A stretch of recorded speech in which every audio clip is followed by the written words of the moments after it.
सत्य प्राप्ति के बाद बुद्ध जगह जगह उस सत्य को फैलाते हैं और जो भी मनुष्य उनके संपर्क में आता है उन्हें वे सत्य के बारे में बताते हैं। एक बार बुद्ध एक आश्रम के द्वार पर पहुंचते हैं। इस आश्रम में एक मुनि अपने कुछ अनुयायियों को उपदेश दे रहे होते हैं। जैसे ही बुद्ध आश्रम में प्रवेश करते हैं, सभी लोगों की दृष्टि बुद्ध पर पड़ती है और सभी लोग बुद्ध को देखते रह जाते हैं। सभी लोग बुद्ध की तरफ आकर्षित हो जाते हैं। आश्रम के मुनि को अपने शिष्यों को प्रवचन देते समय यह ध्यान भंग महसूस होता है। इस आश्रम के मुखिया का नाम उर्विला कश्यप, जो कि आगे चलकर बुद्ध के बहुत बड़े भिक्षु बनते हैं। अपना प्रवचन समाप्त करने के बाद उर्विला कश्यप बुद्ध के पास जाते हैं और उनसे कहते हैं, बुद्ध, आप वहां से क्यों चले आए? बुद्ध कहते हैं, यदि मैं वहां पर होता तो आपकी बातें सुनकर अवश्य ही मेरे मन में कोई प्रश्न उठ जाता और मैं आपसे उसे पूछ लेता, और कोई भी प्रश्न आपसे उस समय करना आपको दुविधा में डालना होता, इसलिए मैं वहां से आ गया। क्या आप मानते हैं कि दुख है?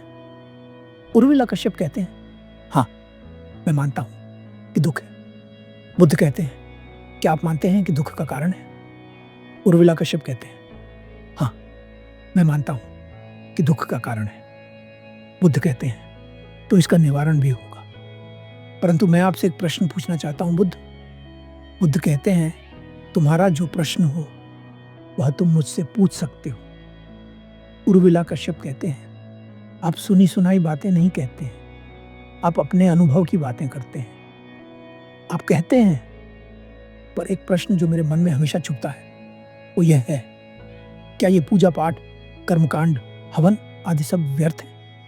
बुद्ध मुस्कुराते हैं और कहते हैं, पहले आप मेरे एक प्रश्न का उत्तर दीजिए। उर्विला कश्यप कहते हैं, कहिए बुद्ध, क्या प्रश्न है? उर्विला कश्यप कहते हैं, यदि पानी ज्यादा गहरा नहीं है तो वह चलकर भी पार किया जा सकता है, और यदि पानी बहुत गहरा है तो नाव का सहारा लिया जा सकता है, और यदि वह तैरना जानता है तो तैरकर भी उस किनारे पर जा सकता है। बुद्ध कहते हैं, यदि वह ना तो तैरना जानता है, ना नाव है, और ना ही चलकर जा सकता है। उर्विला कश्यप कहते हैं, ऐसे व्यक्ति को तो महामूर्ख कहेंगे।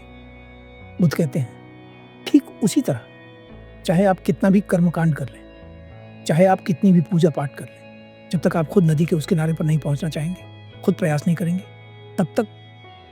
इतना सुनकर उर्विला कश्यप हाथ जोड़कर बुद्ध के चरणों में गिर पड़ते हैं और उनसे कहते हैं, इतनी सरल बात मुझे इतने सरल शब्दों में समझा दी।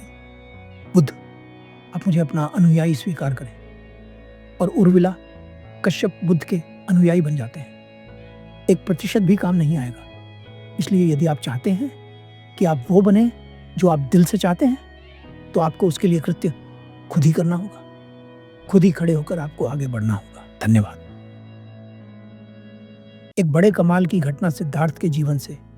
यह उस समय की घटना है जब सिद्धार्थ बुद्धत्व को प्राप्त नहीं हुए थे और सिद्धार्थ गुरु अलार कलाम के शिष्य थे। एक बार गुरु अलार कलाम का एक शिष्य गुरु अलार कलाम के पास आता है और उनसे कहता है, गुरुवर्य, मुझे बहुत चिंता हो रही है। गुरु अलार कलाम अपने शिष्य से पूछते हैं, क्यों, क्या हुआ? गुरु अलार कलाम का शिष्य गुरु अलार कलाम से कहता है, सिद्धार्थ पिछले 2 दिनों से ध्यान में बैठे हुए हैं। मुझे उनके स्वास्थ्य की चिंता है, कहीं उनके साथ कुछ गलत ना हो जाए। गुरु अलार कलाम अपने शिष्य से कहते हैं, तुम चिंता मत करो, क्योंकि सिद्धार्थ एक ऐसी स्थिति में पहुंच चुके हैं जहां बाहर की कोई भी चीज उन्हें कोई नुकसान नहीं पहुंचा सकती। तुम केवल उनका ध्यान रखो। गुरु अलार कलाम और उनका शिष्य धीरे से जाकर सिद्धार्थ के पास बैठ जाते हैं। कुछ क्षण बाद सिद्धार्थ अपनी आंखें खोलते हैं और गुरु अलार कलाम को प्रणाम करते हैं। गुरु अलार कलाम मुस्कुराते हुए सिद्धार्थ से कहते हैं, तुम पिछले 2 दिनों से ध्यान में थे। फिर गुरु अलार कलाम सिद्धार्थ के ध्यान के अनुभवों के बारे में पूछते हैं। जैसे ही सिद्धार्थ अपने ध्यान के अनुभवों के बारे में बताते हैं, गुरु अलार कलाम उन्हें देखते ही रह जाते हैं। गुरु अलार कलाम सिद्धार्थ से कहते हैं, ध्यान में जहां तुम पहुंच गए हो वहां तक मैं भी नहीं पहुंच सका हूं। ये मेरी प्रबल इच्छा है कि तुम मेरे बाद इस आश्रम का कार्यभार संभालो। सिद्धार्थ कहते हैं, परंतु गुरुवर्य, जब तक मैं ध्यान में था तब तक तो सब ठीक था। जैसे ही मैं ध्यान से बाहर आया हूँ, मेरे सामने सभी समस्याएं वैसी की वैसी ही हैं और बहुत सारे प्रश्न अभी बाकी हैं। मैं इस काबिल नहीं हूँ कि इस आश्रम का कार्यभार संभाल सकूं। कृपया कर आप मुझे आगे का मार्ग बताइए। गुरुवर्य, मुझे सोचने के लिए कुछ समय चाहिए। गुरु अलार कलाम सिद्धार्थ से कहते हैं, तुम पूरी रात सोचो और मुझे सुबह बता देना। अगले दिन सुबह सिद्धार्थ पूरे आश्रम में कहीं नजर नहीं आते। गुरु अलार कलाम का एक शिष्य गुरु अलार कलाम से कहता है, गुरुवर्य, सिद्धार्थ आश्रम में कहीं दिखाई नहीं दे रहे।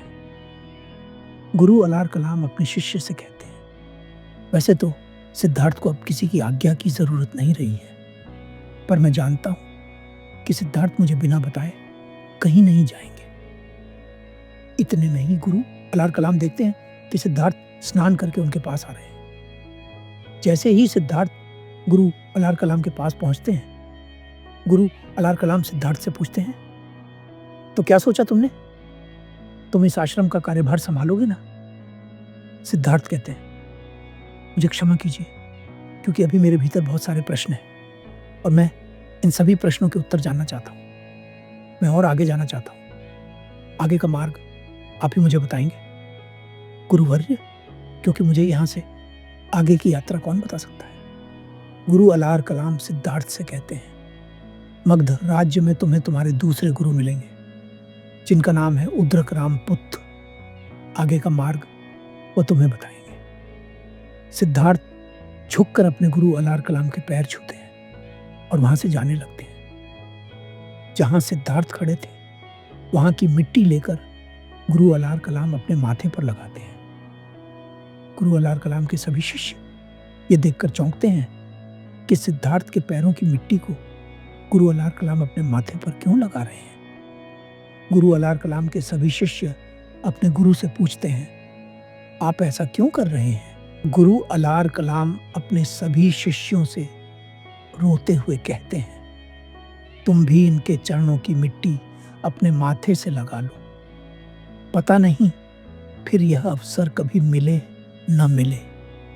वह जो व्यक्ति तुम्हें जाता नजर आ रहा है, वह सिद्धार्थ नहीं, एक युग पुरुष है।